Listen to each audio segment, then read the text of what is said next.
Bismillahirrahmanirrahim. Assalamualaikum warahmatullahi wabarakatuh. Di sini Bu Saras akan membahas tentang IPA, khususnya tentang gerhana matahari, gerhana bulan, rotasi dan revolusi bumi, serta rotasi dan revolusi bulan. Oke, sebelum kita awali, kita mulai dengan membaca basmalah bersama-sama. Bismillahirrahmanirrahim. Oke, kita lanjut ke slide berikutnya. Nah, di sini ada 3 bentuk gerhana matahari. Nah, yang pertama di sini kita bisa lihat, di sini ada gerhana matahari cincin. Kenapa disebut dengan gerhana matahari cincin? Karena bentuknya seperti cincin. Dia cerah di bagian pinggirnya. Dan karena bulan itu bentuknya bulat, maka dia menutupi sempurna seperti ini, ya. Nah, kemudian yang kedua adalah gerhana matahari total, di mana bulan menutupi seluruh cahaya matahari, jadi benar-benar tidak terlihat cahayanya atau gelap gulita. Hanya saja karena ini merupakan foto, jadi cahayanya masih terlihat sedikit, berkas cahayanya masih terlihat.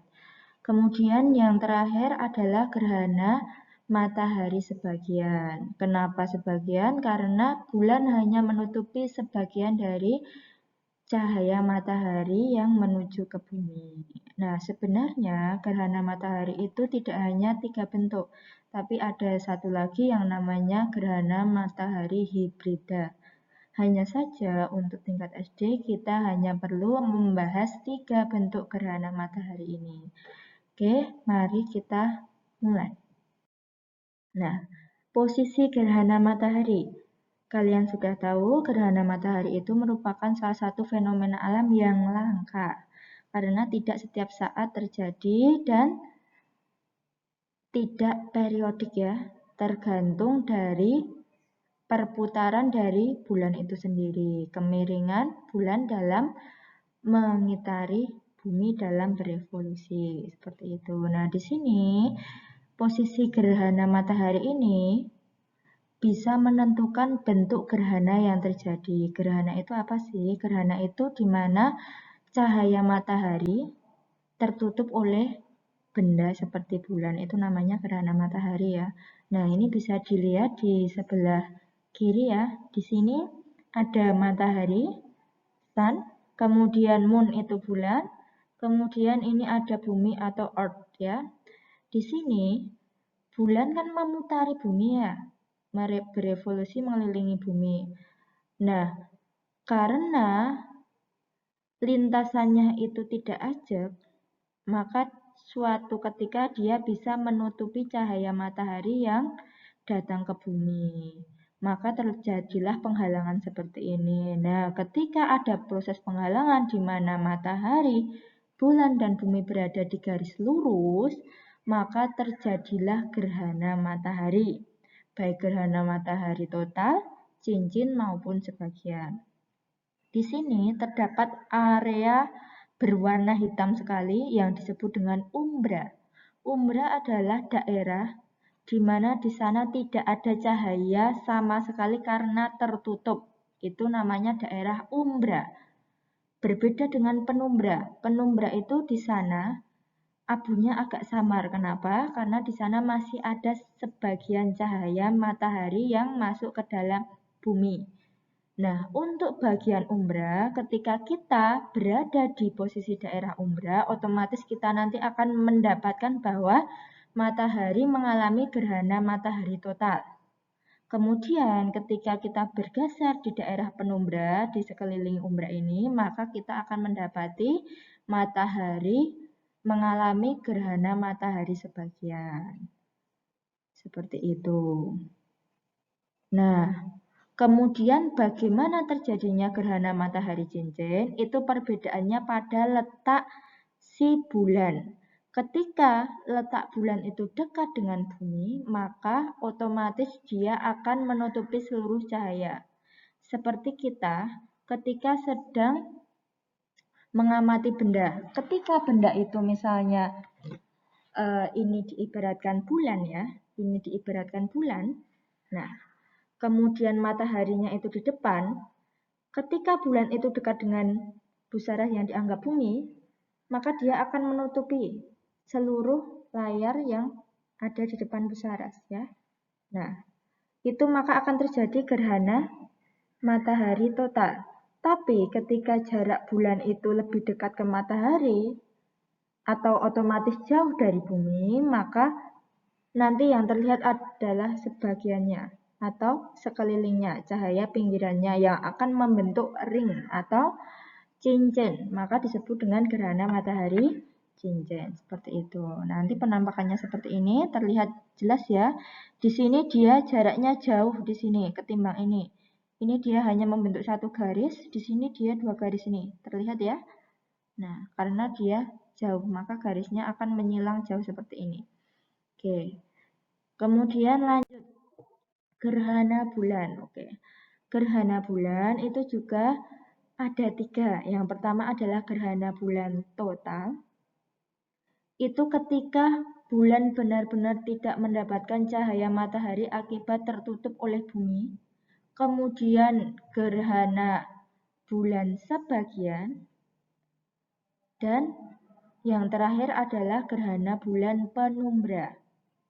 Oke, perlu diingat gerhana sebagian, gerhana matahari sebagian atau gerhana bulan sebagian itu juga bisa disebut dengan gerhana parsial. Parsial itu nama lain dari sebagian. Jadi ketika Bu Sarah menyebutkan gerhana bulan total, gerhana bulan parsial, dan gerhana bulan penumbra, maka parsial itu artinya gerhana bulan sebagian gitu ya. Itu hanya sinonim saja gitu. Nah, dari kalimatnya, gerhana bulan sebagian berarti sama dengan gerhana matahari sebagian. Setengahnya tertutup, setengahnya tidak gitu ya. Nah, berarti kalau gerhana bulan penumbra, dia ada di daerah penumbra, istilahnya gitu ya. Atau samar di situ, oke? Nah, di sini kita lanjut ya, posisi gerhana bulan. Di sini gerhana bulan terjadi apabila bumi menutupi ya. Syaratnya bumi menutupi. Kalau bumi tidak menutupi berarti tidak ada gerhana bulan. Nah, di sini posisinya ada matahari, bumi, dan bulan. Jelas di sini bulan tertutupi oleh bumi sehingga tidak mendapatkan cahaya matahari sama sekali. Ketika dia tidak mendapatkan cahaya matahari sama sekali, maka dia disebut gerhana bulan total. Total ya. Kemudian ketika dia posisinya di sini nih, misal yang titik merahnya itu di sini berhenti di sini, di tengah garis antara penumbra dan umbra, maka disebut dengan gerhana bulan sebagian. Nah, berbeda halnya jika bulannya bergeser ke titik warna merahnya ada di bagian penumbra, maka dia disebut gerhana bulan penumbra. Seperti itu ya, disesuaikan dengan daerah yang ditempati oleh bulan tersebut. Kemudian fase bulan. Gerhana bulan dan fase bulan itu berbeda ya. Gerhana bulan itu terjadi akibat tertutupnya cahaya matahari ke bulan karena terhalang oleh bumi, sedangkan fase bulan itu dia akan terjadi setiap bulannya, gitu ya. Oke.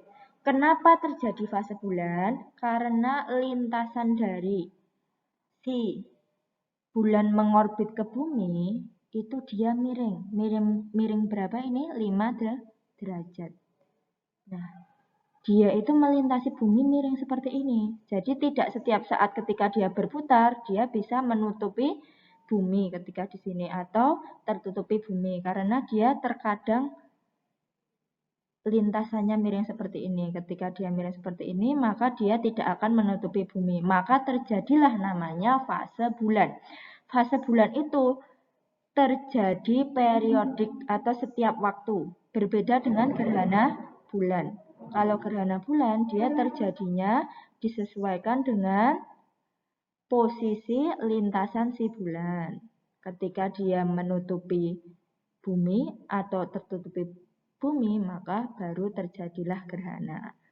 Kalau fase, dia akan setiap bulan. Di sini Diibaratkan ada sinar matahari di sini ya. Di sini sudah ada tulisannya sinar matahari masuk ke bumi. Nah, di sini ada fase pertama yang namanya fase bulan baru, new ya di sini. Fase bulan baru itu ada ketika posisi bulan itu di antara matahari dan bumi, tapi karena kemiringannya dia tidak menutupi sinar matahari ke bumi. Itu namanya fase bulan baru. Kemudian fase bulan sabit, berbentuk sabit, sebagian berbentuk sebagian, tapi bukan karena tertutup oleh bumi sebagiannya, tetapi karena memang cahaya hanya datang satu arah di sini ya. Jadi otomatis di sini gelap. Kemudian fase bulan cembung dan terakhir fase bulan purnama. Fase bulan purnama itu dia posisinya ada di belakang bumi tapi tidak tertutupi. Sehingga ketika kita melihat bulan purnama dia utuh ya. Utuh mendapatkan cahaya matahari yang bisa dipantulkan ke bumi. Nah, kemudian kita lanjut ke rotasi bumi. Rotasi bumi. Kita mengingatnya cukup gampang ya. Ngerut itu mengakar, berarti rotasi itu berputar pada porosnya gitu ya. Itu namanya rotasi bumi ya. Rotasi bumi itu berputar pada porosnya, rotasi. Nah, rotasi bumi ini memiliki beberapa dampak. Yang pertama adalah terjadinya pergantian siang dan malam. Waktu kala rotasi bumi itu 24 jam. Jadi perhatikan, 24 jam itu pasti sebagian diisi oleh siang dan sebagian diisi oleh malam. Maka rotasi bumi dalam 24 jam itu terjadi siang dan malam. Maka siang dan malam itu merupakan salah satu dampak dari rotasi bumi. Kemudian yang kedua, gerak semu harian matahari. Gerak semu harian. Perhatikan, ketika kalian berdiri di suatu lapangan, kalau kalian berdirinya 24 jam, itu terlihat ketika pagi sampai sore, matahari terlihat muncul dari timur ke barat berjalan. Padahal yang berjalan itu adalah bumi. Seperti itu ya. Nah, gerak semu harian matahari yang dari timur ke barat itu merupakan salah satu dampak dari rotasi juga. Kemudian ada gerak semu benda langit seperti awan-awan bergerak, satelit yang bergerak, atau bulan bahkan yang bergerak ketika malam hari. Itu juga salah satu dampak dari rotasi bumi atau perputaran dari bumi pada porosnya itu sendiri. Kemudian adanya perbedaan waktu. Nah, kalian tahu Indonesia dibagi menjadi 3 waktunya. WIB, WITA, WIT gitu ya. Oke. WIT itu dia ada di Papua. Dan WITA itu ada di pertengahan Indonesia, ada di bagian Kalimantan, Bali, dan sebagainya. Kemudian WIB itu waktu Indonesia Barat ada di bagian Sumatera dan Jawa. Kenapa bisa terjadi seperti itu? Itu juga pengaruhnya dari rotasi. Karena matahari itu dibayangkan berada di timur terlebih dahulu, otomatis bagian timur dia mendapatkan pagi terlebih dahulu. Karena cahayanya lebih terang bagian timur terlebih dahulu, gitu ya. Pagi, setelah timur pagi, nanti matahari akan berjalan lagi ke barat. Nah, yang WITA akan menjadi pagi, kemudian nanti dilanjut WIB, maka terjadilah perbedaan waktu di sana ya. Itu salah satu dampak dari rotasi. Dan yang terakhir adalah perubahan arus air laut dan arah angin. Arus air laut dan arah angin itu juga bisa dipengaruhi oleh rotasi. Kalian tahu kalau nelayan itu dia akan berlayar ketika malam hari menuju ke laut dan pulang ketika pagi hari menuju ke darat. Nah, dia itu menyesuaikan dengan arus laut itu sendiri. Nah, arus laut itu terjadi seperti itu akibat dari rotasi bumi juga. Oke. Kemudian lanjut, revolusi bumi. Cara mengingatnya adalah revo ya. Revolusi bumi. Revo itu dia merek motor ya. Dia bisa untuk mengelilingi. Berarti revolusi bumi itu mengelilingi matahari, bumi mengelilingi matahari, revolusi bumi. Nah, di sini dampak revolusi bumi itu yang pertama adalah pergantian musim. Nah, Kalau rotasi bumi itu 24 jam, hitungannya 1 hari, untuk mengingatnya revolusi bumi itu hitungannya 1 tahun. Apapun itu yang dia hitungannya pergantiannya 1 tahun, berarti dia dampak dari revolusi bumi. Tapi kalau dia perubahannya hanya cukup 1 hari, seperti siang dan malam, kemudian matahari dari timur ke barat, maka dia termasuk rotasi bumi. Cara mengingatnya seperti itu saja. Kemudian dampaknya yakni pergantian musim. Pergantian musim itu tidak mungkin setiap hari, maka dia bukan pengaruh dari dampak rotasi. Tapi pergantian musim itu dia dalam 1 tahun. Misalnya ada 4 musim di negara lain dalam 1 tahun, ada 2 musim dan sebagainya. Perubahannya dalam jangka 1 tahun, maka dinamakan dampak dari revolusi bumi. Kemudian gerak semu tahunan matahari. Tadi ada gerak semu harian matahari, itu dari timur ke barat. Kalau gerak semu tahunan matahari itu dia dari awalnya tahun Januari itu berada di sebelah utara kita. Nah, nantinya di Juni atau Agustus, perhatikan dia akan pindah posisi bisa di bagian atas atau di bagian selatan kita. Jadi lintasannya itu berubah posisi gitu ya. Nah, itu. Kemudian perbedaan lama siang dan malam. Kalian tahu pada berbagai negara itu terdapat perbedaan waktu siang dan malam. Ada yang puasanya itu waktunya lama sekali karena di sana siangnya itu lebih lama. Ada juga yang puasanya sangat singkat karena di sana siangnya juga singkat. Tapi ada juga yang sama antara siang dan malam. Contohnya seperti Indonesia, ya. Di situ siang dan malamnya hampir sama. Jadi untuk waktu puasanya pun kurang lebih 24 jam itu hanya setengahnya atau 12 jam saja seperti itu. Nah, itu juga dipengaruhi oleh si revolusi bumi itu tadi gitu ya. Kemudian perubahan rasi bintang. Oke. Bintang itu tidak mungkin berpindah ya, karena bintang itu seperti matahari, hanya saja jaraknya sangat jauh sekali sehingga kita hanya melihat bagian kecil dari bintang itu. Nah, rasi bintang itu dia berubah tiap bulannya. Jadi perubahannya itu dalam 1 tahun, bukan 1 hari ya. Dalam 1 tahun itu mengalami perubahan. Makanya muncul yang namanya zodiak. Kalian tahu yang namanya zodiak itu salah satu dampak dari adanya perubahan rasi bintang. Dari bulan ke bulan itu mengalami perubahan rasi bintang. Itu hanya salah satu contoh saja ya. Jadi rasi bintang itu perubahannya secara berkala tiap bulan dalam 1 tahun. Makanya dinamakan revolusi bumi. Gitu ya. Kemudian pergeseran titik terbit matahari. Itu tadi. Kemudian yang terakhir ditetapkannya kalender Masehi. Oke. Kalender Masehi itu harinya berapa? 365 hari lebih setengah hari. Nah, itu digunakan untuk kalender Masehi. Jadi kalender Masehi itu dia acuannya pada revolusi bumi. Berbeda dengan kalender Hijriah. Kalau kalender Hijriah itu didasarkan pada revolusi bulan. Sehingga ketika ada hari-hari besar khusus Islam itu mengalami perbedaan penanggalan. Itu akibat dari perbedaan acuan. Kalau Masehi itu revolusi bumi, kalau Hijriah itu revolusi bulan. Oke. Kemudian revolusi dan rotasi bulan. Kalian harus tahu ya, revolusi dan rotasi bulan itu waktunya sama persis dia. Di sini ya. Waktunya sama yaitu 29 hari lebih setengah hari. Itu dia rotasi ya revolusi segitu.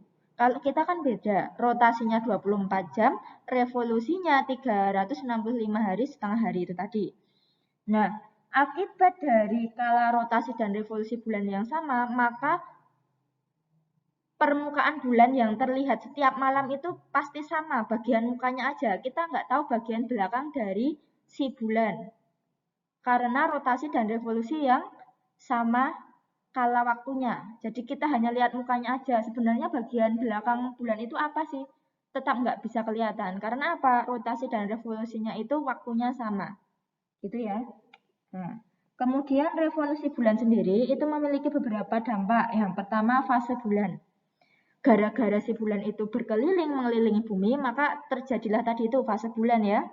ada yang terlihat sebagian, kemudian bulan baru, bulan purnama, dan sebagainya. Kemudian terjadinya pasang surut air laut. Kenapa terjadi pasang surut air laut di bumi? Padahal bulan itu lebih kecil dari bumi. Kenapa memiliki pengaruh? Karena bulan itu juga memiliki gravitasi. Ketika lintasannya itu dia mendekat dengan bumi, maka air laut itu akan pasang naik.